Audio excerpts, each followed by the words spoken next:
अस्सलाम वालेकुम। आज इस वीडियो में हम आपको बताएंगे मैदे के अल्सर की खामोश अलामात। अल्सर किसी अज़ू में ज़ख्म पड़ जाने को कहते हैं और मैदे में पड़े जाने वाले ज़ख्म को अल्सर कहते हैं, जो अक्सर मैदे की पिछली दीवार पर होता है। कमर दर्द।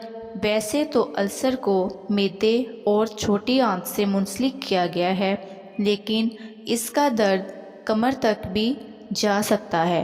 डकारें। बदहज़मी अल्सर की चंद अहम अलामात में से एक है। अगर आपको बहुत ज़्यादा डकारें आ रही हों तो अपने डॉक्टर से फौरी रजू करें। सीने में जलन।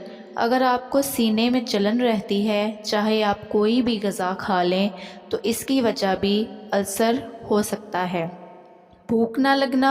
अल्सर के मरीज़ों में खाने की ख्वाहिश कम हो जाती है, ग़िज़ा की मिक़दार में कमी आती है, जिसकी वजह से वज़न में कमी आती है। वीडियो पसंद आई हो तो इसको लाइक करें, चैनल को सब्सक्राइब करें। शुक्रिया।